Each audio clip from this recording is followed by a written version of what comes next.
إن الحمد لله نحمده ونستعينه ونستغفره ونعوذ بالله من شرور أنفسنا ومن سيئات أعمالنا. من يهده الله فلا مضل له ومن يضلل فلا هادي له. وأشهد أن لا إله إلا الله وحده لا شريك له، وأشهد أن محمدا عبده ورسوله. أما بعد، فإن خير الحديث كتاب الله، وخير الهدي هدي محمد صلى الله عليه وسلم، وشر الأمور محدثاتها، وكل محدثة بدعة، وكل بدعة ضلالة، وكل ضلالة في النار. أعوذ بالله من الشيطان الرجيم. نبئ عبادي أني أنا الغفور الرحيم، وأن عذابي هو العذاب الأليم.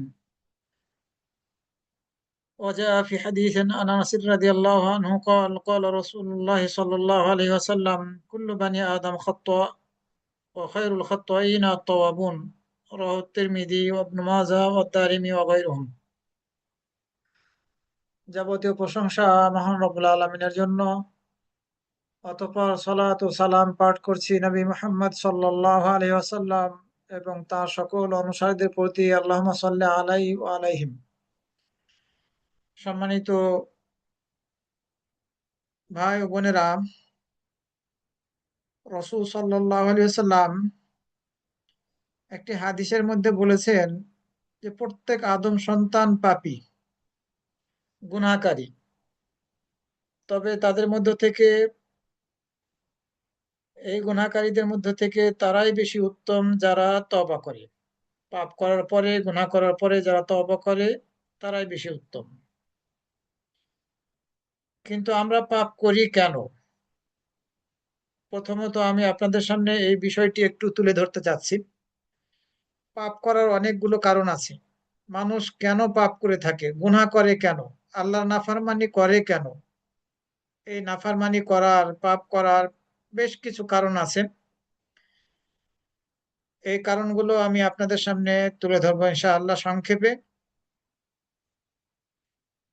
কোনোটা হয়তো বা ব্যক্তিকেন্দ্রিক কারণ, ব্যক্তিগত কারণ, আবার কোনোটা হয়তো বা সামাজিক কারণ। গুনাহের কারণ ব্যক্তি কেন্দ্রিক হতে পারে, আবার সমাজ কেন্দ্রিক হতে পারে, আবার ব্যক্তি এবং সমাজ উভয় কেন্দ্রিক, সমষ্টিগত হতে পারে।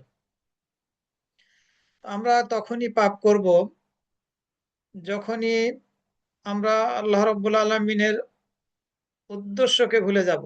তিনি যে আমাদেরকে সৃষ্টি করেছেন, এই সৃষ্টি করার উদ্দেশ্যটা কি, কেন সৃষ্টি করেছেন, আল্লাহর এই উদ্দেশ্যকে যখন আমরা ভুলে যাব, আমরা যখন এই আল্লাহর উদ্দেশ্যটার উপরে আমল না করব, আমরা অন্য মনস্ক হয়ে যাব, গাফেল হয়ে যাব, তখন আমরা পাপের সাথে জড়িত হব।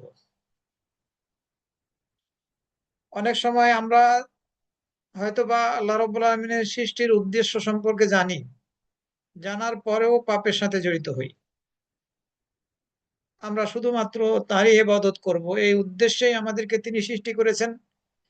যেগুলো নিষেধ করেছেন সেগুলোকে বর্জন করতে হবে, আর যেগুলো নির্দেশ দিয়েছেন সেগুলো মেনে চলতে হবে। কিন্তু আমরা এটি বুঝতে পারলেও, এটি জানলেও অনেক সময় শয়তানের অসায় অথবা মন যা চায় তাই করব, এ ধরনের মন মানসিকতায় পড়ে তা পাপের সাথে জড়িত হই। আবার কিছু লোক আছে যারা হয়তোবা আল্লাহর উদ্দেশ্য সম্পর্কে জানেন কিন্তু গুরুত্ব দেয় না,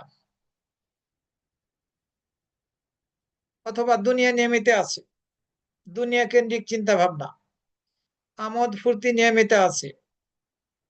আবার কেউ এমনও আছে, সে হয়তো বা আল্লাহর উদ্দেশ্য সম্পর্কে জানেই না, চতুষ্পদ জন্তুর মতো। জানে না সে কেন আল্লাহ তাকে সৃষ্টি করেছেন, কেন এই পৃথিবীতে সে জীবনযাপন করছে, এই উদ্দেশ্যটাই জানে না।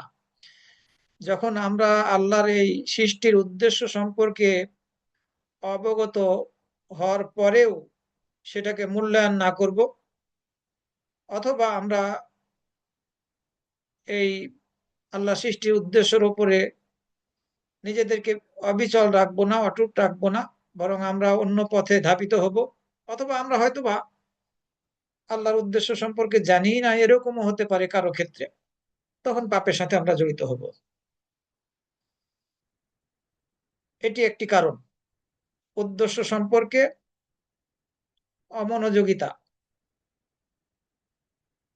এই অমনোযোগিতা আমাদেরকে পাপের সাথে জড়িত করে। দ্বিতীয় কারণ হচ্ছে ইমানি দুর্বলতা। যখন একজন মানুষের মধ্যে আল্লাহ সম্পর্কে, শেষ দিবস সম্পর্কে, কিয়ামত দিবস সম্পর্কে ইমানের মধ্যে দুর্বলতা এসে পড়বে, আল্লাহর প্রতি বিশ্বাস, শেষ দিবসের প্রতি বিশ্বাসের ব্যাপারে যখন দুর্বলতা এসে পড়বে, তখন মানুষ পাপের সাথে জড়িত হবে। এটি একটি বড় কারণ। আল্লাহ চাচ্ছেন যে বান্দা যাতে সে নাফরমানি না করে, নাফরমানি না করাটাকে পছন্দ করছে, কিন্তু বান্দা উল্টাটা করছে। আল্লাহ হয়তো যে জিনিসটাকে অপছন্দ করছেন সেটাকে বান্দা ভালোবাসছে, যেটা পছন্দ করছেন বান্দা সেটিকে ভালোবাসছে না, ইমানি দুর্বলতার কারণে। যদি ইমানের মধ্যে কোনো দুর্বলতা না থাকতো, তাহলে পারে হয়তো বা এই পাপের সাথে নিজেকে জড়িত করতো না। রাসূল সাল্লাল্লাহু আলাইহি সাল্লাম একটি হাদিসের মধ্যে বলেছেন, লা ইউমিনু আহাদুকুম হাত্তা ইয়াকুনা হাওয়াহু তাবআন লিমা জিতু বিহি।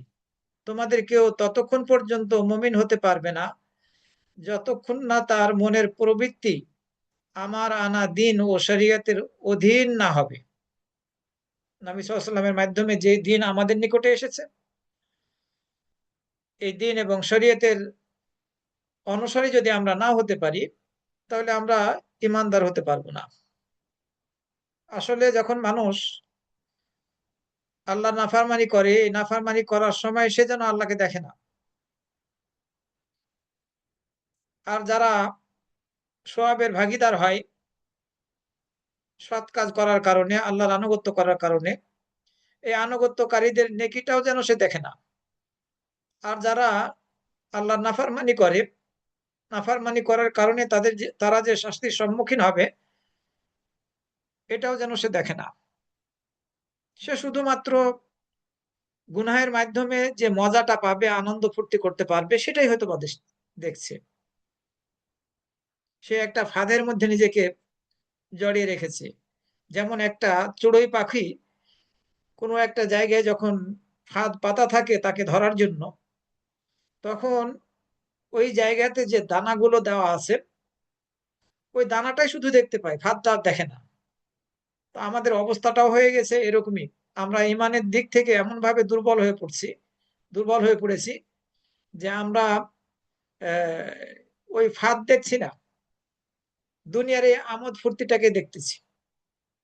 আল্লাহ নাফরমানি করলে যে আল্লাহ রাব্বুল আলামিন আমাদেরকে শাস্তির সম্মুখীন করবেন, আমরা যে বিপদের সম্মুখীন হব, এই জিনিসটা আমরা মোটেই চিন্তা করছি না। এই ফাঁদটা আমরা দেখছি না, যার মধ্যে আমাদের ধ্বংস রয়েছে। যার ফলে আমরা আল্লাহর আনুগত্য না করে, ফাঁদ না দেখার কারণে আল্লাহর আনুগত্য করছি না, আর আল্লাহর আনুগত্য না করার কারণে নিজেদেরকে হয়তো বা পাপের মাধ্যমে ধ্বংসের দিকে নিয়ে যাচ্ছি। তৃতীয় নম্বর কারণ পাপ করার, আল্লাহ সম্পর্কে অজ্ঞতা। আল্লাহর নির্দেশ, নিষেধ, আল্লাহর পক্ষ থেকে আনুগত্য করলে যে নেকিগুলো পাওয়া যাবে সেই নেকি সম্পর্কে, এবং আল্লাহর নাফরমানি করলে যে শাস্তির সম্মুখীন হতে হবে, এই সব কিছু সম্পর্কে অজ্ঞতা।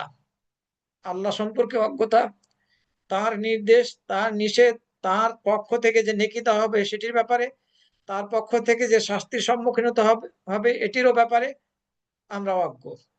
যদি সত্যিকার অর্থে এসব কিছুর সম্পর্কে আমরা জ্ঞান রাখতাম, জ্ঞানী হতাম, তাহলে হয়তোবা আমরা আল্লাহ নাফরমানি করতাম না। সত্যিকার অর্থে যদি আমরা আল্লাহকে চিনতাম সৃষ্টিকর্তা হিসাবে, রিজিক দাতা হিসাবে, তিনি ভালো কাজ করলে আমাদেরকে ভালো প্রতিদান দিবেন, মন্দ কাজ করলে মন্দের সম্মুখীন আমাদেরকে হতে হবে। যদি সত্যিকার অর্থে আমরা এই বিষয়গুলোর জ্ঞান অর্জন করতে পারতাম, তাহলে আমরা আল্লাহ নাফরমানি করতাম না, আমরা যেন অজ্ঞর মতোই। রাসূল সাল্লাল্লাহু আলাইহি ওয়াসাল্লাম হাদিসের মধ্যে বলেছেন,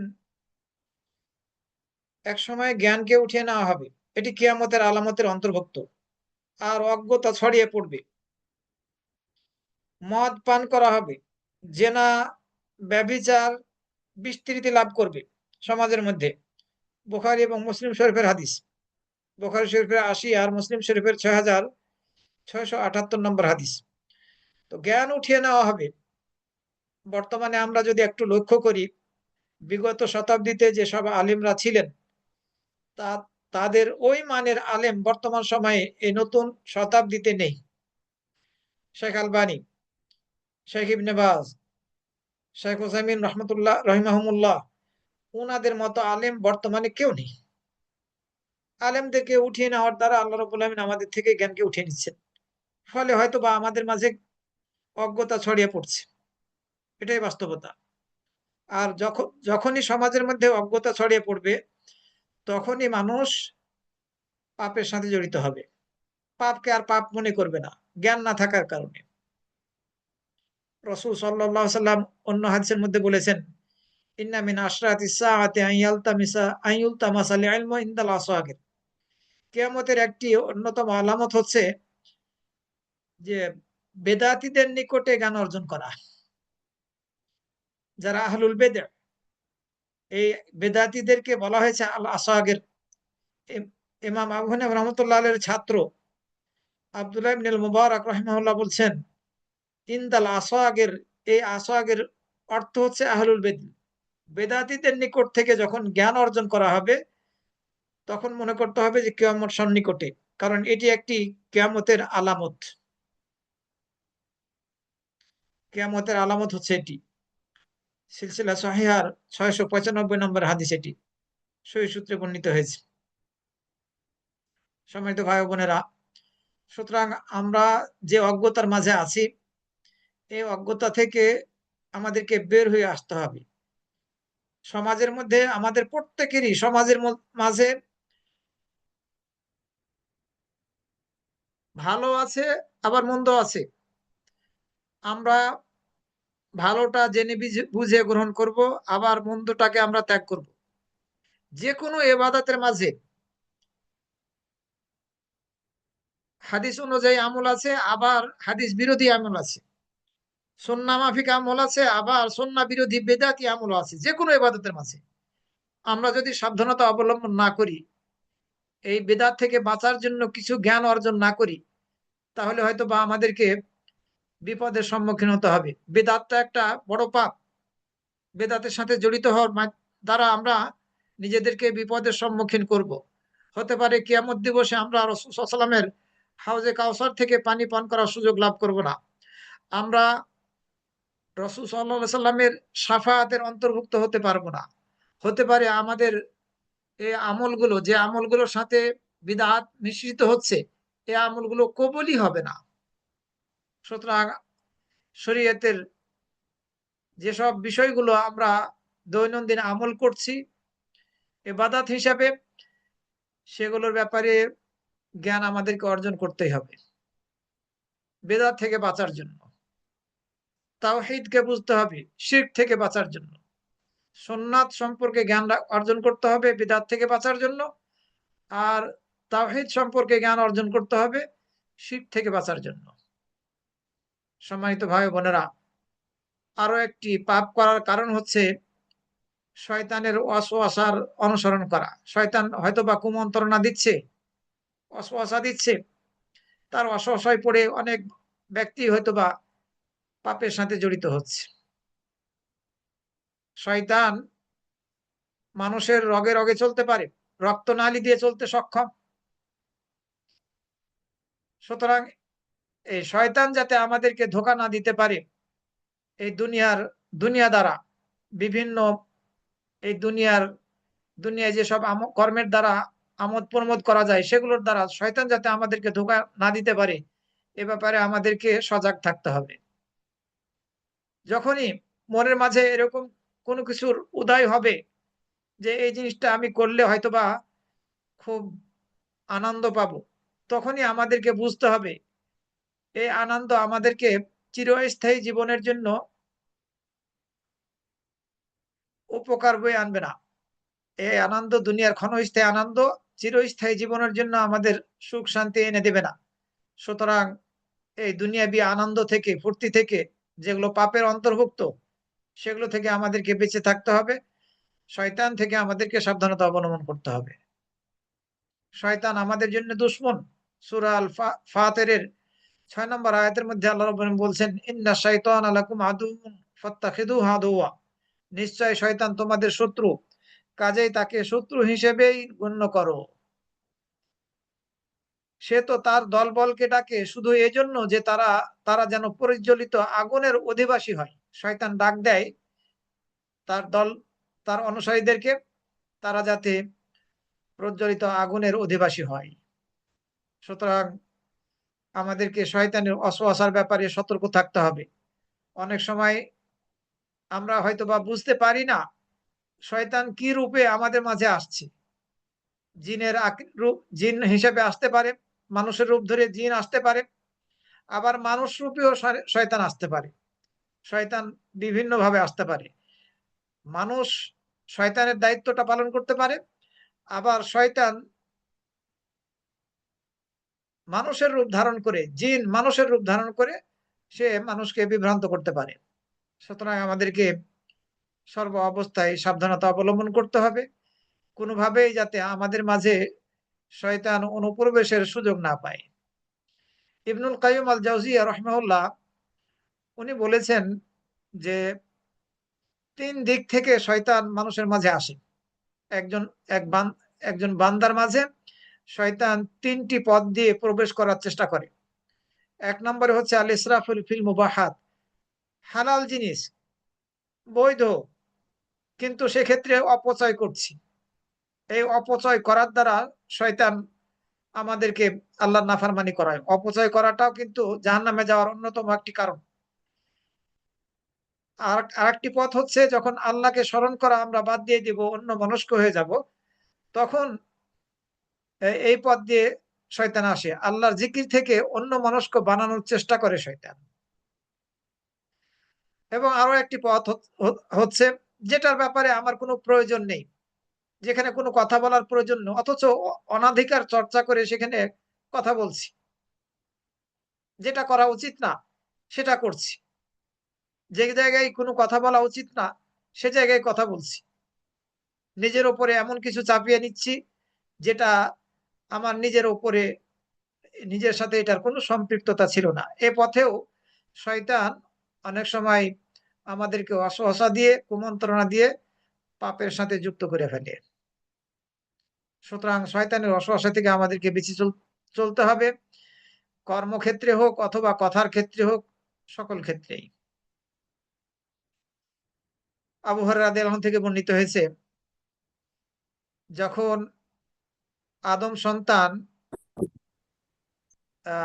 সাজদার আয়াত পড়ে, আদম সন্তান যখন সাজদার আয়াত পড়ে তখন সে সাজদা করে, সিজদা করে, আর শয়তান তখন সেখান থেকে ভেগে গিয়ে দূরে সরে কাঁদতে থাকে, বলে, ইয়া ওয়াইলাতি, হায় আমার ধ্বংস।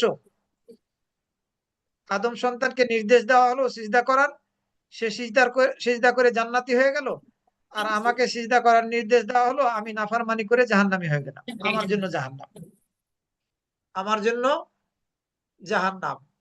তো শয়তান আফসোস করে আদম সন্তানের আল্লাহর আনুগত্য দেখে। তো আমাদেরকে শয়তানকে আফসোস করাতে হবে সর্বদা। আমরা আল্লাহর আনুগত্য ছেড়ে দেব না, শয়তানের অসহায় পড়ে, তার কুমন্ত্রণায় পড়ে আমরা আল্লাহর আনুগত্য থেকে নিজেদেরকে দূরে সরাবো না, বরং শয়তানের সাথে আমরা নাফরমানি করব আর আল্লাহর আনুগত্য করব। আরো একটি কারণ হচ্ছে পাপের সাথে জড়িত হওয়ার, আল্লাহ ক্ষমাকারী, অতি দয়ালু, তিনি ক্ষমা করে দিবেন, এই ধোঁকায় নিজেকে ফেলা। অনেক সময় অনেক মানুষ বলে যে এখন যুবক বয়স, একটু আমোদ প্রমোদ করে নি, একটু আমোদ ফুর্তি করে নেই, বয়স অনেক বাকি আছে, আল্লাহ তো ক্ষমাকারী, আল্লাহ ক্ষমা করবেন। এই ক্ষমা করার ধোঁকায় পড়ে। বহু মানুষ আছে যে নিজেদেরকে গুনাহের সাথে যুক্ত রাখে, আল্লাহ ক্ষমা করে দিবেন এই ধোঁকায় পড়ে। কিন্তু এই ব্যক্তি বুঝলো না আল্লাহ যেমন গফুরুর রহিম, অতি ক্ষমাকারী এবং দয়ালু, তিনি আবার কষ্টদায়ক শাস্তি প্রদানকারীও। সূরা হিজরের মধ্যে আল্লাহ রাব্বুল আলামিন বলছেন 49 এবং 50 নম্বর আয়াতের মধ্যে, নাব্বি ইবাদি আন্নী আনাল গফুরুর রহিম, তুমি আমার বান্দাদেরকে সংবাদ দাও অবশ্যই আমি ক্ষমাকারী অতি দয়ালু। কেউ যদি আয়াতের এই অংশ পড়েই পাপের সাথে জড়িত হয়, আরে আল্লাহ তো বলেছেন ক্ষমাকারী দয়ালু, তাহলে পাপ করলে কি এমন, আল্লাহ ক্ষমা করে দিবেন। ধোঁকায় পড়ে অনেকে পাপ করে, কিন্তু পরের আয়াতটা আর দেখলো না, ও আন্না আযাবি হুয়াল আযাবুল আলীম, আর নিশ্চয় আমার শাস্তি হচ্ছে কষ্টদায়ক শাস্তি। কিন্তু এই অংশটুকু আর দেখলো না। 50 নম্বর আয়াত, 49 আর 50 দুইটাই যদি দেখতো, তাহলে হয়তো বা এই ধোঁকার মধ্যে পড়তো না যে আল্লাহ ক্ষমাকারী। হ্যাঁ, আল্লাহ ক্ষমাকারী, পাপ করার পরে সাথে সাথে তওবা করলে আল্লাহ তওবা কবুল করবেন, যদি তওবাটা শর্ত মাফিক হয়। কিন্তু শয়তানের ধোঁকায় পড়ে আবার আল্লাহ ক্ষমা করে দিবেন এই ধোঁকার মধ্যে নিজেকে ফেলে পাপ করতেই থাকবো, এটা কোনো মুমিনের কাজ হতে পারে না। ক্ষমা পাওয়ার ধোঁকায় যাতে আমরা নিজেদেরকে না ফেলি। 6 নম্বর কারণ পাপ করার, আল্লাহর রহমত থেকে সম্পূর্ণভাবে নিরাশ হয়ে যাওয়া। একজন ব্যক্তি হয়তো বা এ পরিমাণে পাপ করেছে যে সে নিরাশায় ভুগছে, যে আমি যে পরিমাণ পাপ করেছি আর যেসব পাপ করেছি, আল্লাহ রাব্বুল আলামিন এইসব পাপ কি আর ক্ষমা করবেন? কোনোভাবে ক্ষমা পাওয়া সম্ভব নয়। এ ধরনের মন মানসিকতা প্রকাশ করে সে পাপ করতেই থাকে, পাপের মধ্যে নিজেকে ডুবিয়ে রাখে, পাপ থেকে নিজেকে বের করতে চায় না। অথচ আল্লাহ রাব্বুল আলামিন তার নবীকে নির্দেশ দিলেন, তুমি বলো, ইয়া ইবাদি, ইয়া ইবাদি আল্লাযীনা আসরাফু আলা আনফুসিহিম, হে আমার বান্দারা যারা তাদের নিজেদের উপরে সীমা লঙ্ঘন করেছে। আল্লাহর নাফরমানি করার ক্ষেত্রে, গুনাহ করার ক্ষেত্রে যারা সীমা লঙ্ঘন করেছে, তোমরা লা তাকনাতু মির রাহমাতিল্লাহ, তোমরা আল্লাহর রহমত থেকে নিরাশ হইও না। ইন্নাল্লাহা ইয়াগফিরুদ দুনুবা জামিআন, নিশ্চয় আল্লাহ রাব্বুল আলামিন সকল গুনাহকে ক্ষমা করবেন। ইন্নাহু হুয়াল গফুরুর রহিম, অবশ্যই তিনি ক্ষমাকারী, তিনি দয়ালু। সুতরাং আল্লাহর রহমত থেকে কখনো আমরা নিরাশ হব না। আল্লাহ নিরাশ হতে নিষেধ করেছেন। যত গুনাহই করে থাকি না কেন অতীত জীবনে, আল্লাহর কাছে ক্ষমা চাইলে, তওবা করলে ইনশাআল্লাহ আল্লাহ রাব্বুল আলামিন আমাদেরকে ক্ষমা করবেন।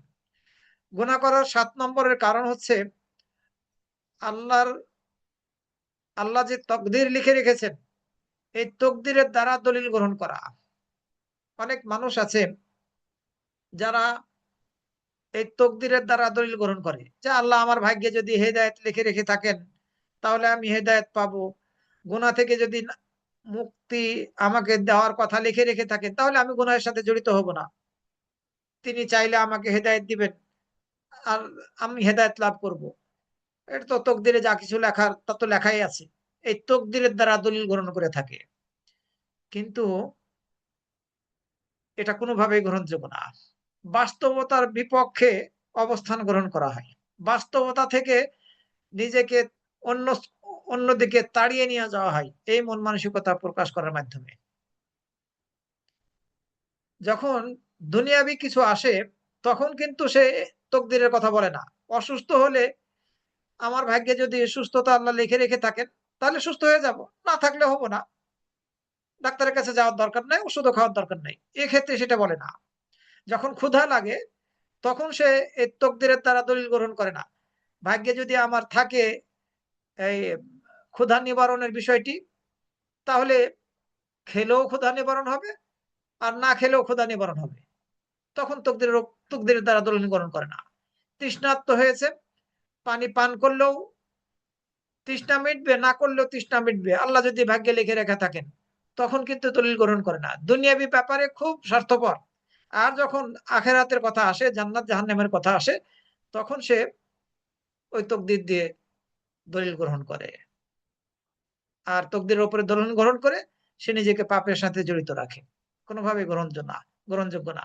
কোনো বিবেকবান ব্যক্তি এ ধরনের তকদিরের দ্বারা দলিল গ্রহণ করতে পারে না।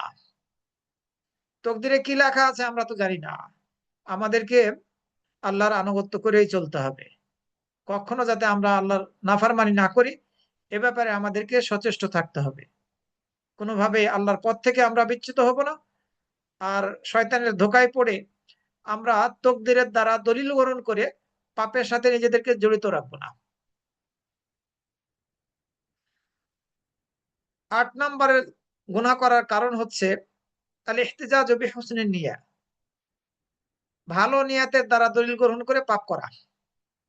যে আমি নামাজ পড়ি না তাতে কি হয়েছে, আমার নিয়াত খারাপ না, আমার নিয়াত ভালো আছে। ওই যে ওই লোকটা নামাজ পড়ে কিন্তু সে পাপ করে, বহু পাপের সাথে জড়িত। তো আমি নামাজ না পড়লে তাতে কোনো সমস্যা নেই, তো আমি তো ওর মতো খারাপ না, পাপ করি না। কিন্তু নামাজ পড়া না পড়াটা যে মহা পাপ, এটি একটা সবচেয়ে বড় পাপ। মুসলমান হওয়া যায় নামাজ পড়লে, আর না পড়লে অমুসলিম হয়ে যেতে হয়, এটা তার বুঝে ধরলো না। অন্যান্য পাপগুলো যে আল্লাহ রাব্বুল আলামিন ক্ষমা করে দিবেন, চাইলে ক্ষমা করে দিবেন তওবা ছাড়াই, এই জ্ঞান তার মধ্যে আর আসলো না। যে আমি নামাজ না পড়লে কি হবে, ইসলামের ফরজগুলোর উপরে আমল না করলে কি হবে, আমার নিয়াত ভালো, এ কথা বলে সে এই নামাজ থেকে বিরত রাখছে, আল্লাহ নাফরমানি করছে, এই নামাজ বা অন্যান্য ফরজ থেকে নিজেকে বিরত রাখতেছে। অথচ এটিও মহাপাপের অন্তর্ভুক্ত।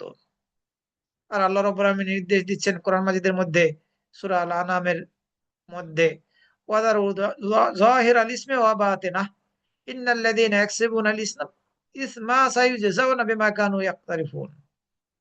তোমরা প্রকাশ্য অপ্রকাশ্য সব গুনাহকে ত্যাগ করো। যারা গুনাহ অর্জন করবে তাদের এই কৃতকর্মের প্রতিদান তাদেরকে দেওয়া হবে। এই গুনাহের প্রতিদান তাদেরকে দেওয়া হবে, তারা যে গুনাহগুলো করছে।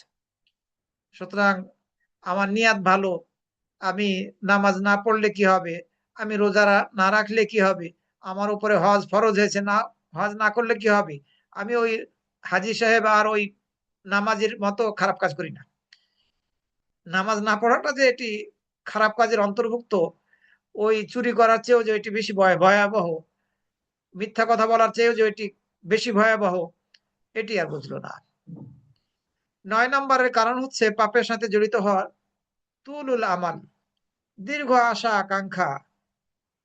মানুষ মনে করে যে আরো জীবনের অনেক বাকি আছে, দীর্ঘ সময় পাবো, সমস্যা নেই, এখন একটু আমোদ ফুর্তি করে নেই, এভাবে নিজেকে আমোদ ফুর্তির মাঝে জড়িত রাখে, পাপের সাথে জড়িত রাখে। এটা কোনোভাবেই কোনো বিবেকবান ব্যক্তি করতে পারে না। এ ধরনের দীর্ঘ আশা রাখতে পারে না, কারণ কে আগে মারা যাবে আর কে পরে মারা যাবে কেউ আমরা বলতে পারি না। যুবক বয়সে হয়তোবা একজন ব্যক্তি চলে যাবে, আর বৃদ্ধ বয়সে অসুস্থ অবস্থায় আছে কিন্তু সে জীবিত রয়ে যাচ্ছে, তার হায়াতটা হয়তোবা আরো বাকি রয়ে গিয়েছে। সুতরাং এ ধরনের ধোঁকায় নিজেদেরকে ফেলবো না, যে দীর্ঘ আশা আকাঙ্ক্ষা, জীবনের অনেক সময় বাকি আছে, এখন একটু আমোদ ফুর্তি করে নেই, এ ধরনের দীর্ঘ আশা যাতে আমরা না করি। মৃত্যুর বাস্তবতাকে অস্বীকার করা হবে যদি আমরা কেউ এ ধরনের মন মানসিকতা প্রকাশ করি, তাহলে মৃত্যুর যে বাস্তবতা আছে যে কোনো সময় আসতে পারে, এটাকে অস্বীকার করা হবে। সম্মানিত ভাই বোনেরা, আরো একটি কারণ হচ্ছে পাপের সাথে জড়িত হওয়ার শুধুমাত্র দুনিয়াকেই ভালোবাসা, দুনিয়াকে প্রাধান্য দেওয়া আখেরাতের উপরে। এ বিষয়ের উপরে আমি পূর্বে একটি আলোচনা আপনাদের সামনে করেছি, যেটির ভিডিও হয়তো বা আপনাদেরকে দিয়েছি। তো দুনিয়ার ভালোবাসাকে প্রাধান্য দিলে চলবে না। সকল ক্ষেত্রে, দুনিয়ার যাবতীয় কর্মক্ষেত্রে আমাদেরকে আখেরাতকে প্রাধান্য দিতে হবে। দুনিয়াবি কর্মগুলো যাতে আমাদের আখেরাতের জন্য হয়ে যায়, এ ব্যাপারে আমাদেরকে সচেষ্ট থাকতে হবে। দুনিয়াবি কর্মগুলো আখেরাতের কর্ম হিসেবে গণ্য হবে যদি আমরা দুনিয়াবি কর্মকালগুলোকে আখেরাতের ইসলামের রীতিনীতির ওপরে করতে পারি। কাফের মুশরিকরা তারাও খাওয়া দাওয়া করছে, খানাপিনা খাচ্ছে, পোশাক আশাক পরছে, আর আমরা মুসলিমরাও খানা পিনা খাচ্ছি, তারা হয়তো বা হালাল হারামের ধার ধারে না, কিন্তু আমরা আমাদেরকে সেটি চিন্তা করা লাগে খাবারের পূর্বেই, যেটা খেতে যাচ্ছি সেটিকে হালাল নাকি হালাল না। এরপরে আরো আছে, ওরা হয়তো বা বাম হাত দিয়ে খাচ্ছে, আল্লাহর নামও তারা নিচ্ছে না, কিন্তু আমরা যখন ডান হাত দিয়ে বিসমিল্লাহ বলে খাচ্ছি তখন ইসলামিক পদ্ধতি খাচ্ছি, পান করছি তখন ইসলামিক পদ্ধতিতে পান করছি। ফলে এগুলো ইবাদত, দুনিয়াবি কর্মগুলো ইবাদত। যখন আমরা হালাল উপার্জন করছি এটি ইবাদত, হারাম উপার্জন করলে সেটি যেমন গুনাহের কাজ, হালাল উপার্জন করাটা একটি নেকির কাজ। আমাদেরকে এভাবে বুঝতে হবে। সুতরাং আমাদেরকে দুনিয়াকে প্রাধান্য দিলে চলবে না, আমাদেরকে আখিরাতকে প্রাধান্য দিতে হবে। আল্লাহ রাব্বুল আলামিন বলছেন বাল তুসিরুন আল হায়াতাদ দুনিয়া, বরং তোমরা দুনিয়ার জীবনকে প্রাধান্য দিচ্ছ, ওয়াল আখিরাতু খায়রুন ওয়া আবকা, অথচ আখিরাত হচ্ছে বেশি উত্তম এবং বেশি স্থায়ী। সুতরাং আমাদেরকে আখিরাতকে প্রাধান্য দিতে হবে। দুনিয়ার ভালোবাসায় আমাদেরকে যাতে, দুনিয়ার ভালোবাসা আমাদেরকে যেন আখিরাতকে ভুলিয়ে না দেয়, আমাদেরকে এই ব্যাপারে সচেষ্ট থাকতে হবে। আরো একটি কারণ পাপের সাথে জড়িত হওয়ার, কুপ্রবৃত্তির অনুসরণ করা, মন যা চাচ্ছে সেটির অনুসরণ করা। যখন মন যা চাচ্ছে সেটির অনুসরণ আমরা করব, তখন আমরা নিজেরা পাপের সাথে জড়িত হব। আমরা যাতে এটা না করি, এটি ধ্বংসের কারণ, এটি একটি ধ্বংসের অন্যতম কারণ। কুপ্রবৃত্তির অনুসরণ করা, মন যা চাচ্ছে সেটির অনুসরণ করা। আল্লাহ রাব্বুল আলামিন সূরা ফুরকানের 43 নম্বর আয়াতের মধ্যে বলেছেন যে কুপ্রবৃত্তিকে একজন ব্যক্তি উপাস্য বানিয়ে ফেলে। আর আইতা মানিত্তাখাযা ইলাহাহু হাওয়াহু, তার প্রবৃত্তিকে সে তার উপাস্য বানিয়ে ফেলেছে। তুমি কি তাকে দেখেছো যে তার প্রবৃত্তিকে ইলাহ রূপে গ্রহণ করেছে? তবুও কি তুমি তার জিম্মাদার হবে? রাসূল সাল্লাল্লাহু আলাইহি ওয়াসাল্লামকে উদ্দেশ্য করে বলা হচ্ছে। তো কুপরিবৃত্তিটা মন যা চায় তা করাটা, এটা উপাস্যের স্থলাভিষিক্ত হতে পারে। সুতরাং আমরা আমাদের এই প্রবৃত্তির অনুসরণ করব না। অনেক সময় মানুষ সন্দেহযুক্ত বস্তুর সাথে জড়িত হয়ে পাপের সাথে জড়িত হয়, নিজেকে পাপের সাথে জড়িত করে। সন্দেহযুক্ত বস্তু,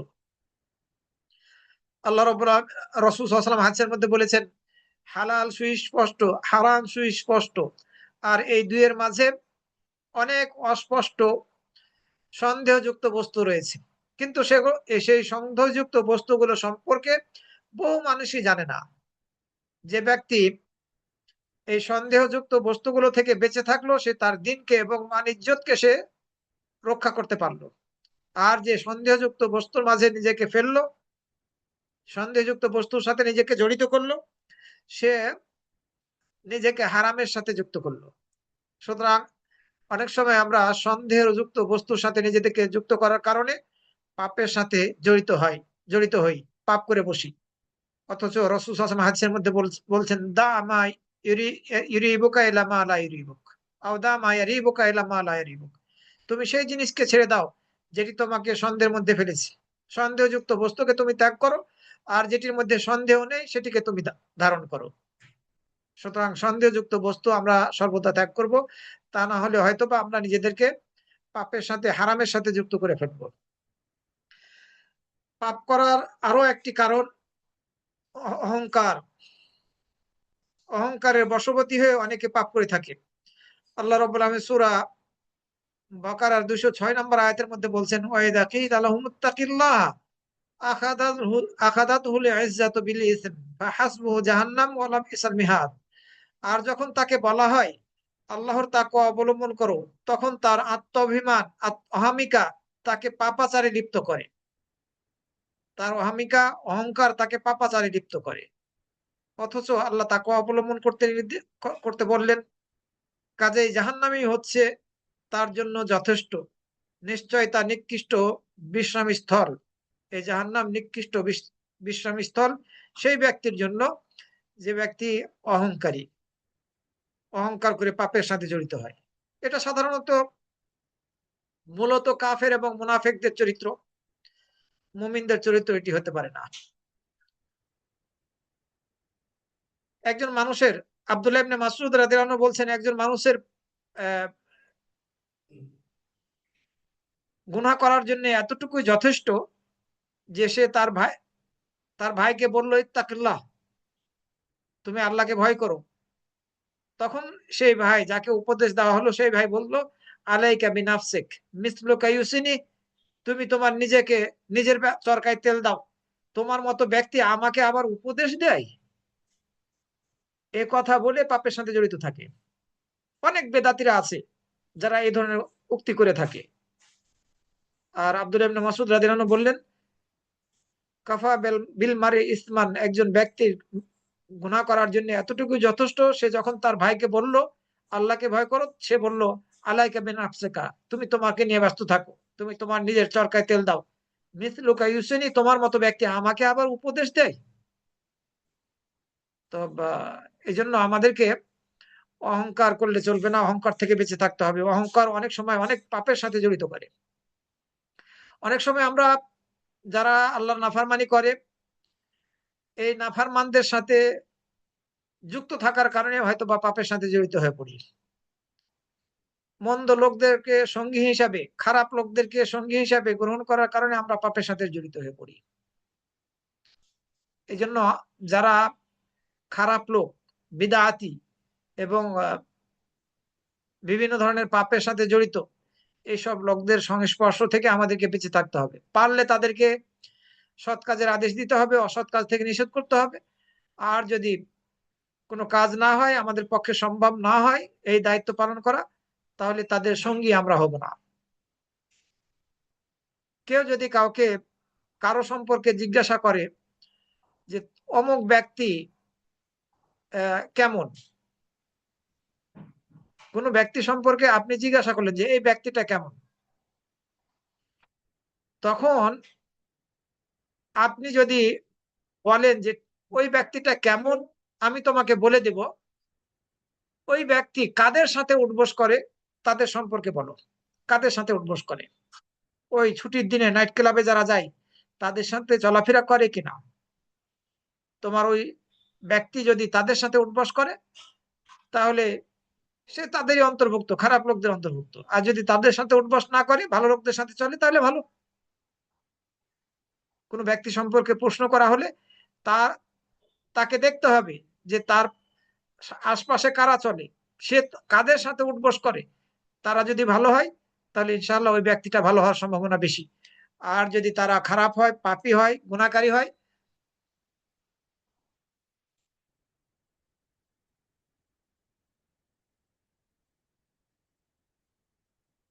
তারা যদি গুনাহকারী হয়, তাহলে পারে ধরে নিতে হবে যে এই ব্যক্তি ভালো না। খারাপ লোকদের সংস্পর্শ থেকে আমাদেরকে সর্বদা বেঁচে থাকতে হবে। তাদের সংস্পর্শে গেলে আমরা আমাদের নিজেদেরকে গুনাহের সাথে যুক্ত করে ফেলবো। আমরা যদি সূরা ফুরকানের ২৭ থেকে ৩০ নম্বর আয়াত এই তিনটা আয়াত পড়ি, তাহলে আমাদের কাছে ৩-৪টা আয়াত পড়ি, আমাদের কাছে খুব ভালোভাবে স্পষ্ট হবে। ওয়ায়াউমা ইয়া'আযু যালিমু আলা ইয়াদাইহি ইয়াকুলু ইয়া লাইতানি ইত্তাখাযতু মা'আর রাসূলি সাবিলা। আর সেই দিন জালেম ব্যক্তি তার দুই হাতে কামড় দিবে, দুই হাত কামড়িয়ে বলবে, হায় আফসোস, আমি রসুলের সাথে পথ যদি অবলম্বন করতাম, রসুলের পথ যদি আমি গ্রহণ করতাম, হায় হতভাগ্য আমার, হতভাগ্য আমি, আমি যদি অমুক ব্যক্তিকে বন্ধু হিসেবে গ্রহণ না করতাম, অর্থাৎ অমুক খারাপ ব্যক্তিকে, পাপী ব্যক্তিকে যদি বন্ধু হিসেবে গ্রহণ না করতাম। লাকাদ আদাল্লানি আনি যিকর বাদা ইয জাআনি, সে আমাকে জিকির থেকে, আল্লাহ স্মরণ থেকে, কোরআন থেকে পথভ্রষ্ট করেছিল সেই কোরআনের বাণী আমার নিকটে আসার পরে। ওয়াকানা শাইতানু লিল ইনসানি খাযুলা, শয়তান মানুষের জন্য ধোঁকাবাজ, মানুষকে শয়তান ধোঁকা দিয়ে থাকে। সুতরাং আমাদেরকে এই অসৎ সঙ্গীদের সঙ্গ ছাড়তে হবে, তাহলে আমরা হয়তোবা বিভিন্ন ধরনের পাপ থেকে বেঁচে যাব। আমরা সবাই জানি রাসূল সাল্লাল্লাহু আলাইহি ওয়াসাল্লাম হাদিসের মধ্যে সৎ সঙ্গী আর অসৎ সঙ্গীর, মন্দ সঙ্গীর দৃষ্টান্ত দিয়েছেন। বলেছেন যে সৎ সঙ্গী হচ্ছে একজন আতর বিক্রেতা, হামেলুল মিস্ক, আতর যে বহন করছে। আর অসৎ সঙ্গী হচ্ছে সেই কামার, যে কামার হাপরে ফু দেয়, তার দৃষ্টান্ত। আপনি যদি আতর বিক্রেতার কাছে যান, হয়তো বা সে আপনাকে একটু আতর দিবে, দেখতে বলবে যে দেখেন এটা কেমন, অথবা আপনি তার থেকে ক্রয় করবেন। আর সেটা ক্রয় যদি আপনি নাও করেন, আপনি একটু সুগন্ধি পাবেন। আর যদি আপনি কামারের কাছে যান, তাহলে হতে পারে আপনার কাপড় পুড়িয়ে ফেলবে, আর না হলে আপনি দুর্গন্ধ পাবেন। বুখারী এবং মুসলিম শরীফের হাদিস। সুতরাং আমাদেরকে সর্বদা সৎ সঙ্গীকে ধারণ করতে হবে, সৎ ব্যক্তিদেরকে সঙ্গী হিসেবে গ্রহণ করতে হবে। অন্য হাদিসের মধ্যে রাসূল সাল্লাল্লাহু আলাইহি ওয়াসাল্লাম বলেছেন, আর রাজুলু আলা দীনি খালিলিহি ফালইয়ানজুর আহাদুকুম মান ইউখালিল। মানুষ তার বন্ধুর ধ্যান ধারণার অনুসারী হয়ে থাকে। সুতরাং তোমাদের সকলেরই খেয়াল রাখা উচিত সে কার সাথে বন্ধুত্ব স্থাপন করছে। কিয়ামতের দিন, কিয়ামতের দিন এই পরস্পরের বন্ধু হবে কারা? আলা খিল্লাউ ইয়াউমিন বা'দুহুম লিবা'দিন আদুবুন। দুনিয়ার জীবনে যারা পরস্পরের বন্ধু ছিল, খারাপ লোকেরা, তারা একে অপরের দুশমন হয়ে যাবে কিয়ামত দিবসে। আলা খিল্লাহু ইয়াউমাইদিন বা'দুহুম লিবা'দিন আদুবুন। বন্ধুরা এই দুনিয়ার জীবনে খারাপ লোকদের, যারা পরস্পরের সাথে থাকতো, এই সব বন্ধুরা কিয়ামত দিবসে শত্রু হয়ে যাবে। ইল্লাল মুত্তাকিন, একমাত্র মুত্তাকিনরা ছাড়া। দুনিয়ার যেসব লোকদের সঙ্গী সাথী হয়ে গুনাহ করত, এইসব লোকরা কিয়ামতের দিন দুশমন হয়ে যাবে, শত্রু হয়ে যাবে, কোন প্রকার সাহায্য করবে না। কিন্তু কিয়ামতের দিন যারা মুত্তাকিন হবে, মুত্তাকিনদেরকে যদি আমরা তাকওয়া অবলম্বনকারীদেরকে বন্ধু হিসেবে গ্রহণ করতে পারি, তাহলে আমরা তাদের দ্বারা হয়তো বা উপকৃত হব ইনশাআল্লাহ। সম্মানিত ভাই ও বোনেরা, সুতরাং আমাদেরকে আহ এইসব বিষয়গুলো খেয়াল রাখতে হবে। এইসব বিষয়গুলো থেকে আমাদেরকে বেঁচে থাকতে হবে, সেই সব বিষয়গুলো থেকে আমাদেরকে বেঁচে থাকতে হবে যেগুলোর কারণে হয়তো বা আমরা নিজেদেরকে পাপের সাথে জড়িত করব। বেশিরভাগ মানুষ একটা আমল করছে, এত লোক, তারা কি ভুল করতে পারে? গুনাহের সাথে, বিদআতের সাথে জড়িত থাকার এটিও আরেকটি অন্যতম কারণ। কারণ আল্লাহ রাব্বুল আলামিন বলছেন তার নবীকে উদ্দেশ্য করে, সূরা ইউসুফের 103 নম্বর আয়াত, সূরা আল আনামের 116 নম্বর আয়াত, ওয়া ইন তুতি আকসারা মান ফিল আরদি ইউদিল্লুকা আন সাবিলিল্লাহ। তুমি যদি জমিনের মধ্যে অধিকাংশ লোকের অনুসরণ করো, ইত্তেবা করো, তাহলে তোমাকে তারা আল্লাহর পথ থেকে ভ্রষ্টতার দিকে নিয়ে যাবে, পথভ্রষ্ট করে দেবে। তো অধিকাংশ লোক কিছু করছে বলে সেটা সঠিক হবে, এটা কোনোভাবেই গ্রহণযোগ্য না। বেশিরভাগ লোক জানে না, এটাই বাস্তব। সম্মানিত ভাই বোনেরা, আমরা যদি একটি হাদিস পড়ি, এই হাদিসটি থেকে আমাদের কাছে একটি জিনিস খুব ভালোভাবে স্পষ্ট হবে যে কম সংখ্যক লোক নেককার হবে, আল্লাহ এবং তার রসুলের সত্যিকারের অনুসরণকারী হবে, আর বেশিরভাগ লোক আল্লাহ এবং তার রসুলের অনুসরণকারী হবে না। আব্দুল্লাহ ইবনে আমর রাদিয়াল্লাহু আনহু থেকে বর্ণিত হয়েছে, তিনি বলেন রাসূল সাল্লাল্লাহু আলাইহি ওয়াসাল্লাম একদিন আহ আমাদেরকে বললেন, আমরা তার নিকটে ছিলাম, আমরা রাসূল সাল্লাল্লাহু আলাইহি নিকটে ছিলাম, এরকম একদিন তিনি আমাদেরকে বললেন, তুবালিল গোরাবা, গোরাবাদের জন্য সুসংবাদ। বললেন গোরাবাদের জন্য সুসংবাদ। প্রশ্ন করা হলো, গোরাবা কারা হে আল্লাহ রসুল? তিনি বললেন, উনাসুন সালিহুন ফি উনাসিন সুইন কাসীর। গোরাবা হচ্ছে সেই সব নেককার কম সংখ্যক লোক যারা বহু নাফরমান খারাপ লোকদের মাঝে রয়েছে। গোরাবা হচ্ছে সেই সব লোকেরা যারা নেককার বহু খারাপ লোকের মাঝে। এই কম সংখ্যক নেককার লোকদের যারা আনুগত্য করে, তাদের চেয়ে যারা তাদের নাফরমানি করে তাদের সংখ্যা হবে বেশি। মাই আসিহিম আকসারু মিম্মা ইউতিউহুম। তো গোরাবা হচ্ছে তারা যাদের জন্য সুসংবাদ, সেই গোরাবারা হচ্ছে তারা যারা হবে নেককার, আল্লাহর নির্দেশ মেনে চলে, এবং নিষেধগুলোকে বর্জন করে, রসুলের সহিহ সুন্নাহর অনুসরণ করে। আর এই অল্প সংখ্যক নেককারের যারা নাফরমানি করবে তাদের সংখ্যা হবে বেশি, আর যারা তাদের আনুগত্য করবে, তাদের অনুসরণ করবে, তাদের সংখ্যা হবে কম। সুতরাং কম সংখ্যক লোক আপনাদের অনুসরণ করে থাকে, এটি কোনো দলিল না। বেশিরভাগ লোকই অনুসরণ করবে না, কোরআন এবং সহিহ হাদিস মেনে চলবে না, এটাই স্বাভাবিক। গুনাহের আরো একটি কারণ হচ্ছে সৎ কাজের আদেশ দেওয়া এবং অসৎ কাজ থেকে যখন নিষেধ করা ছুটে যাবে, মানুষ ছেড়ে দিবে, তখন মানুষ গুনাহের সাথে জড়িত হবে, গুনাহ করবে। আমরা এমন কেউ নেই যারা গুনাহের সাথে জড়িত হয় না। আমরা সকলেই, ছোট হোক বড় হোক, হয়তোবা দৈনন্দিনই গুনাহের সাথে জড়িত হচ্ছি, কিন্তু আমাদেরকে সর্বাত্মক চেষ্টা করতে হবে গুনাহের সাথে জড়িত না হওয়ার। রাসূল সাল্লাল্লাহু আলাইহি ওয়াসাল্লাম হাদিসের মধ্যে বলেছেন, যেটি আমি শুরুতেই বলেছি, পাঠ করেছি, প্রত্যেক আদম সন্তান পাপী, গুনাহকারী। তবে এই গুনাহকারীদের মধ্যে তারাই বেশি উত্তম যারা তওবাকারী, যারা তো গুনাহ করার পরক্ষণেই তওবা করে। সুতরাং গুনাহ আমরা করবই, আমাদের থেকে গুনাহ ঘটবেই, কিন্তু গুনাহ হয়ে গেলে আমরা কি করব? তখন আমাদের করণীয় কি? আমরা কেউ যদি গুনাহের সাথে জড়িত হয়ে পড়ি, তাহলে আমাদেরকে ৫টা জিনিস থেকে বেঁচে থাকতে হবে। ৫টা জিনিস আমরা করতে পারবো না। যে গুনাহের সাথে আমরা জড়িত হলাম, প্রথম যে কাজটা আমাদের করা যাবে না, সেটি হচ্ছে ওই গুনাহটা আমরা কন্টিনিউ ভাবে করতে থাকবো না। গুনাহ করার পরে যদি আমরা ওই গুনাহটা করতেই থাকি, এর অর্থ হচ্ছে আমরা তওবা করলাম না। আমরা তওবা করলাম না, আল্লাহ এটা পছন্দ করেন না। গুনাহ আমাদের থেকে ঘটবেই, আমরা আদম সন্তান। গুনাহ হয়ে গেলেই পরক্ষণেই আমরা তওবা করব, আল্লাহর কাছে ক্ষমা প্রার্থনা করব।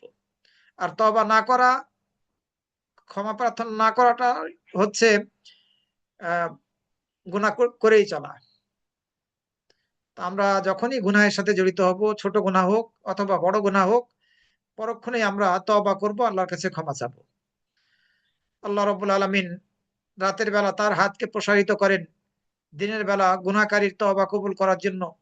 আবার দিনের বেলা তিনি তার হাতকে প্রসারিত করেন রাতের বেলা গুনাহকারীর তওবা কবুল করার জন্য। এই ধারা অব্যাহত থাকে সূর্য পশ্চিম আকাশে উদিত হওয়ার পূর্ব পর্যন্ত।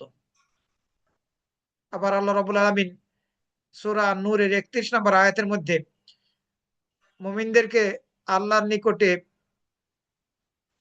তওবা করার নির্দেশ দিয়েছেন। অতুবু ইলাল্লাহি জামিআন আইয়ুহাল মুমিনুন, তোমরা আল্লাহর পথের দিকে তোমরা ফিরে আসো সকলে, হে মুমিনরা।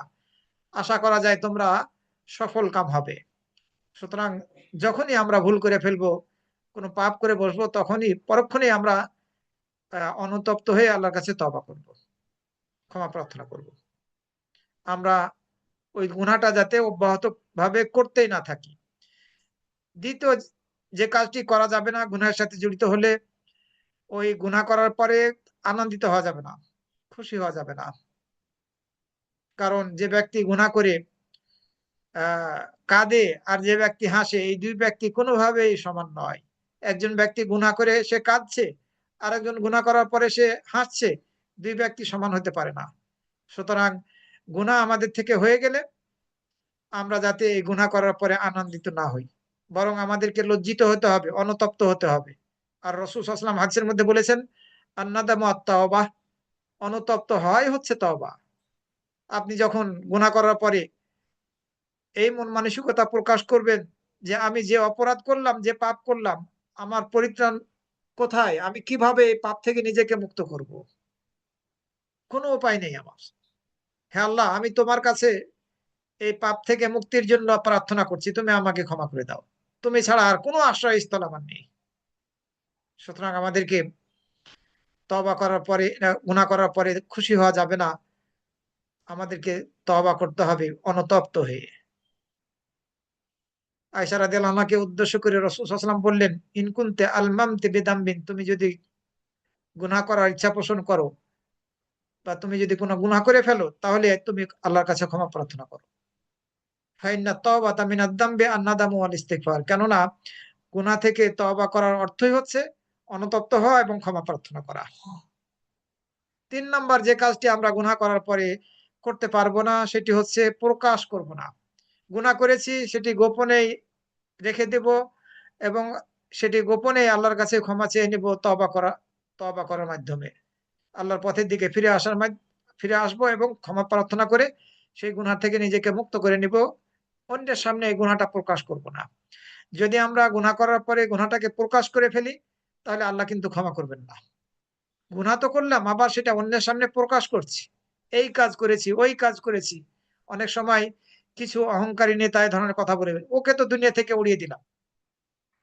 এই করেছি, ওই করেছি মানুষের সামনে প্রকাশ করে। আল্লাহ রাব্বুল আলামিন তাকে ক্ষমা করবেন না। আল্লাহ রাব্বুল আলামিন সিত্তির, সাত্তার আল্লাহর নাম নয়। সিত্তির হচ্ছে আল্লাহর নাম। আল্লাহ আল্লাহ হচ্ছেন সিত্তির। তিনি গোপন করাকে পছন্দ করেন। আল্লাহ রাব্বুল আলামিন সিত্তির, তিনি গোপন করাকে পছন্দ করেন। হাদিসের মধ্যে বলা হয়েছে, ইন্নাল্লাহা আযজা ওয়া জাল্লা হাইয়্যুন সিত্তিরুন ইউহিব্বুল হায়া ওয়াস সিতরা। নিশ্চয় আল্লাহ রাব্বুল আলামিন আহ ধৈর্যশীল, লজ্জাশীল এবং পর্দাকারী, আড়ালকারী। তিনি লজ্জাশীলতাকে এবং পর্দা করাকে পছন্দ করেন। সুতরাং আমাদেরকে এই যেকোনো পাপের সাথে আমরা জড়িত হয়ে পড়লে সেটাকে গোপন করে ফেলবো এবং আল্লাহর কাছে গোপনেই ক্ষমা চেয়ে নিব। ইনশাআল্লাহ আল্লাহ রাব্বুল আলামিন ক্ষমা করে দিবেন। রাসূল সাল্লাল্লাহু আলাইহি সাল্লাম হাদিসের মধ্যে বলছেন, কুল্লু উম্মতি মুআফান ইল্লাল মুজাহিরিন। আমার উম্মতের প্রত্যেককে ক্ষমা করে দেওয়া হবে, যারা প্রকাশ করে গুনাহ করার পরে তাদেরকে ছাড়া। আর প্রকাশ করার অর্থ হচ্ছে একজন ব্যক্তি রাতের বেলা একটা পাপের কাজ করে ফেললো। সকালবেলা যখন সে সকাল করলো তখন সেটা গোপনেই ছিল। আল্লাহ গোপনই রেখেছিলেন। কিন্তু সকালবেলা উঠে সে বলল, হে অমুক ব্যক্তি, আমি বিগত রাতে এই কাজ করেছি। আল্লাহ গোপনে রেখেছিলেন কিন্তু সে প্রকাশ করে দিল। আল্লাহ ক্ষমা করবেন না।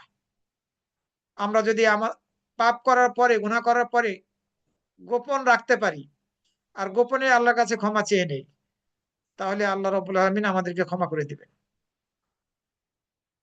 হাদিসুন নাজওয়া, আল্লাহ রাব্বুল আলামিন কিয়ামতের দিন তার মুমিন বান্দার সাথে একান্তে কথাবার্তা করবেন, কথাবার্তা বলবেন, একান্তে কথাবার্তা বলবেন।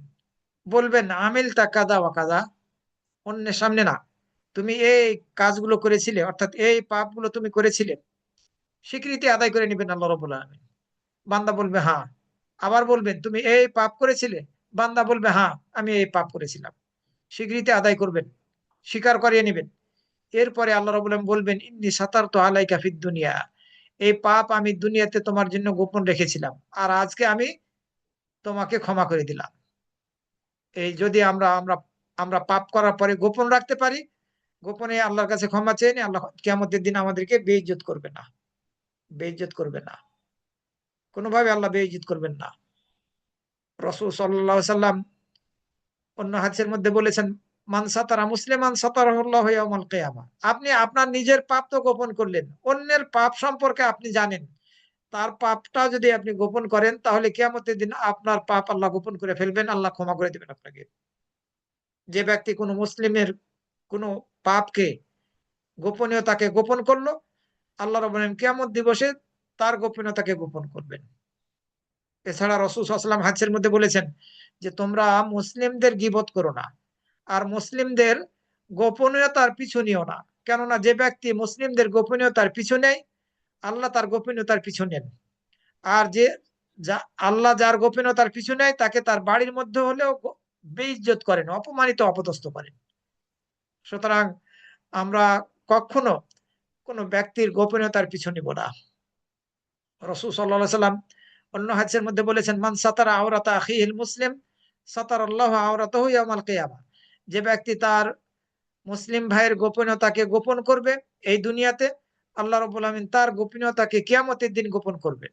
ওয়ামান কাশাফা আওরাতা আখিহিল মুসলিম কাশাফাল্লাহু আওরাতাহু। আর যে ব্যক্তি তার মুসলিম ভাইয়ের গোপনীয়তাকে প্রকাশ করে দিবে এই দুনিয়াতে, আল্লাহ রাব্বুল আলামিন তার গোপনীয়তাকে প্রকাশ করে দিবেন। এমনকি এই দুনিয়াতে প্রকাশ করবেন, এমন তার বাড়ির মধ্যে থাকলেও তাকে বেইজ্জত করবেন।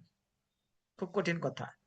সুতরাং আমাদেরকে, আমরা পাপ করলে নিজেদের পাপকে গোপন করব, আর অন্য কারো ত্রুটি বিচ্যুতি সম্পর্কে যদি আমরা জানি তাহলে সেটিও গোপন করব, প্রকাশ করব না। অন্যের ত্রুটি বিচ্যুতি যদি আপনি কারো সামনে বর্ণনা করেন তাহলে এটি গীবত, বড় গুনার অন্তর্ভুক্ত। এই গীবত থেকে আমাদেরকে বেঁচে থাকতে হবে। চতুর্থ নম্বরের যে কাজটি আমরা করতে পারবো না, আমরা যদি পাপের সাথে জড়িত হয়ে পড়ি, যে পাপকে কখনো ছোট মনে করব না। ছোট হোক, কিন্তু সেটাকে আমরা ছোট মনে করব না। পাপটা ছোট হলেও যার নাফার কম মানি করে ওই পাপটা করছি, তিনি কিন্তু মহান, তিনি বড়। সুতরাং কখনো আমরা পাপকে ছোট মনে করব না। কারণ আব্দুল্লাহ ইবনে মাসউদ রাদিয়াল্লাহু থেকে বর্ণিত হয়েছে, রাসূল সাল্লাল্লাহু আলাইহি সাল্লাম বলেছেন, ইয়াকুম ওয়া মুহাক্কারাতিয যুনুব, তোমরা তোমাদেরকে আহ, তুচ্ছ নগণ্য গুনাহগুলো থেকে বাঁচিয়ে রাখো, বাঁচাও। তোমরা তোমাদের নিজেদেরকে তুচ্ছ নগণ্য গুনাহগুলো থেকে বাঁচাও। ফাইন্নাহুন্না ইয়াজতামিউনা আলা রাজুলি হাত্তা ইহলিকনাহু, কেননা এই তুচ্ছ গুনাহগুলো একত্রিত হয়ে একজন ব্যক্তিকে ধ্বংস করে দেয়। আমরা ছোট মনে করছি, কিন্তু এই ছোটটা জমতে জমতে বড় রূপ ধারণ করে। সুতরাং আমরা ছোট মনে করে কখনো যাতে পাপ না করি। আর এটি ছোট পাপ, এই নামাজ রোজার দ্বারা ক্ষমা করে দিবেন, উজুর দ্বারা আল্লাহ ক্ষমা করে দিবেন। উজু করলে চেহারা থেকে, মুখ থেকে, কান থেকে, পা থেকে গুনাহগুলো ঝরে পড়ে যায়। এই উজুর ফোঁটার সাথে পাপগুলো ঝরে পড়ে যায়। এই ধোকায় পড়ে আমরা ছোট পাপ যাতে করতে না থাকি। পঞ্চম নম্বরের যে জিনিসটা, যেটি আমাদের করা উচিত হবে না, সেটি হচ্ছে নিজে পাপ করলাম আবার অন্যদেরকে হয়তো বা নাউজুবিল্লাহ মিন যালিক ওই পাপের দিকে আহ্বান করছি। এটা যাতে আমরা কখনো না করি, তাহলে শয়তানের প্রতিনিধি আমরা হয়ে যাব, নাউজুবিল্লাহ মিন যালিক। ওই পাপের দিকে যাতে অন্য কাউকে না ডাকি। অনেক সময় হয়ে যায় এরকম, করে অনেকে। বিদেশে আছে, ওই ছুটির দিনে আমোদ ফুর্তি করে আসলো এই সপ্তাহে, পরের সপ্তাহে আরো দু একজনকে হয়তো বলছে চ যাই, ঘুরে আসি, মজা পাবি। ওই শয়তানের দায়ী হয়ে যাচ্ছে, শয়তানের পথের দিকে আহ্বানকারী হয়ে যাচ্ছে, শয়তানের প্রতিনিধি হিসাবে কাজ করছে। আর শয়তানের প্রতিনিধি হয়ে হিসেবে কাজ করে সে মুসলিম মুমিনদের মাঝে অশ্লীলতাকে ছড়িয়ে দেওয়াকে পছন্দ করছে। এটা বিপজ্জনক। আল্লাহ রাব্বুল আলামিন বলছেন, ইন্নাল্লাযীনা ইউহিব্বুনা আন তাশিআল ফাহিশাতু ফিল্লাযীনা আমানু লাহুম আযাবুন আলীমুন ফিদ দুনিয়া ওয়াল আখিরাহ ওয়াল্লাহু ইয়ালামু ওয়া আনতুম লা তা'লামুন। সূরা নূরের 19 নম্বর আয়াত। নিশ্চয় যারা মুমিনদের মাঝে অশ্লীলতা ছড়িয়ে পড়াকে পছন্দ করে, ভালোবাসে, নিশ্চয় যারা মুমিনদের মাঝে অশ্লীলতা ছড়িয়ে পড়াকে ভালোবাসে, পছন্দ করে, তাদের জন্য দুনিয়া এবং আখেরাতে কষ্টদায়ক শাস্তি রয়েছে। দুনিয়া এবং আখেরাতে তাদের জন্য কষ্টদায়ক শাস্তি রয়েছে। আল্লাহু ইয়ালামু ওয়া আনতুম লা তা'লামুন, আল্লাহ জানেন আর তোমরা জানো না। সুতরাং আমরা কখনো যদি কোনো পাপের সাথে জড়িত হয়ে পড়ি, তাহলে এই পাঁচটি কাজ থেকে আমাদেরকে বিরত থাকতে হবে, কোনোভাবেই যাতে আমরা এই পাঁচটা কাজ না করি। এক নম্বরে ছিল আমরা ওই পাপটা যাতে করতেই না থাকি, অর্থাৎ আমরা তওবা করব। আমরা ওই পাপ করে যাতে খুশি না হই, 2 নম্বরে। 3 নম্বরে আমরা পাপ করার পরে সেটা যাতে প্রকাশ না করি, মানুষের সামনে না বলি। 4 নম্বরে পাপ করার পরে আমরা যাতে এই পাপটাকে ছোট মনে করে করতে না থাকি, কখনো আমরা ছোট মনে করে পাপ করতে থাকবো না। আবার পাপের দিকে, যে পাপটা করলাম সে পাপের দিকে অন্যদেরকে যাতে দাওয়াত না দেই, বেঁচে থাকতে হবে আমাদেরকে। তওবা আমাদেরকে করতে হবে। আমরা তওবার শর্তগুলো পূর্বেও শুনেছি, আবারও সংক্ষেপে আমি আপনাদের সামনে একটু তুলে ধরতে চাচ্ছি। তওবাটা একটি ইবাদত। আল্লাহর দিকে ফিরে আসাটা, আল্লাহর পথের দিকে ফিরে আসাটা, আল্লাহর নির্দেশ মেনে চলার, নিষেধগুলোকে বর্জন করার দিকে ফিরে আসাটা, এটা হচ্ছে তওবা। তওবা মানে ফিরে আসা, এটি ইবাদত। ইবাদত হতে হবে আল্লাহ সন্তুষ্টি লাভের উদ্দেশ্যে, তওবা হতে হবে আল্লাহ সন্তুষ্টি লাভের উদ্দেশ্যে। ইখলাস থাকতে হবে, সঠিক নিয়াত থাকতে হবে যে আপনি ওই পাপের দিকে আর যাবেন না। এটি 1 নম্বর শর্ত। 2 নম্বর শর্ত হচ্ছে, যে পাপ থেকে আপনি তওবা করছেন সেই পাপের ব্যাপারে আপনাকে অবশ্যই অনুতপ্ত হতে হবে। অনুতপ্ত হতে হবে যে আল্লাহ, আমার আর কোনো আশ্রয়স্থল নেই, আমি আমার এই পাপের জন্য অনুতপ্ত, ব্যথিত। আল্লাহ, তুমি ছাড়া আমাকে এই পাপ থেকে কেউ মুক্তি দান করতে পারে না। তুমি আমাকে ক্ষমা করো। 3 নম্বর শর্ত হচ্ছে সেই পাপ থেকে সম্পূর্ণভাবে মুক্ত হইতে হবে, এটি 3 নম্বর শর্ত। 4 নম্বর শর্ত হচ্ছে ওই পাপের দিকে কখনো ফিরে যাব না, এই প্রতিজ্ঞা করতে হবে।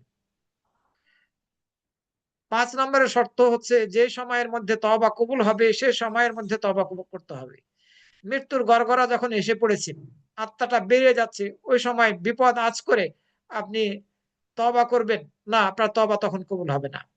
পশ্চিম আকাশে যখন সূর্যোদয় ঘটবে তখন যদি আপনি তওবা করেন তওবা কবুল হবে না।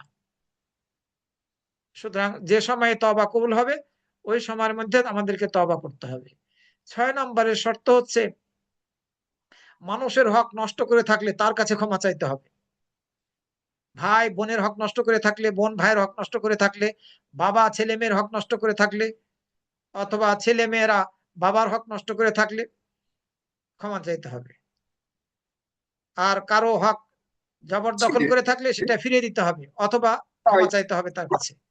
এই জিনিসগুলো আমাদের খেয়াল রাখতে হবে। কারো গীবত করে থাকলে তার কাছে ক্ষমা চাইতে হবে, কারো গীবত করে থাকলে তার কাছে ক্ষমা চাইতে হবে। আর 7 নম্বরের শর্ত হচ্ছে কোন বিদআতের সাথে যদি কেউ জড়িত থাকে ওই বেদাতকে ত্যাগ করতে হবে। তা না হলে আল্লাহ রাব্বুল আলামিন ক্ষমা করবেন না যে পর্যন্ত বেদাত ত্যাগ না করব।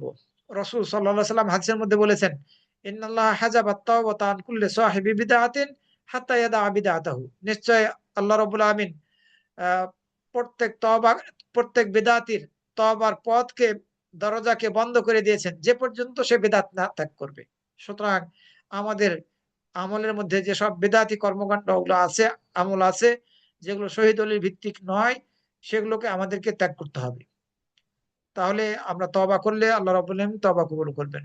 আল্লাহ রাব্বুল আলামিন আমাদেরকে সেই সব কর্মগুলো করা থেকে হেফাজতে রাখুন যেগুলো করলে হয়তোবা আহ আমরা পাপের সাথে জড়িত হব, এবং পাপ করে ফেললে আমরা যাতে এই পাপ করা অব্যাহত না রাখি, আমরা যাতে পাপ করার পরক্ষণে তওবা করে নিয়ে আল্লাহর কাছে ক্ষমা চেয়ে নেই।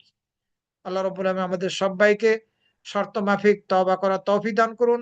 আকুলু কওলি হাদা ওয়া আস্তাগফিরুল্লাহ লি ওয়া লাকুম ওয়া লিসাইরিল মুসলিমিন।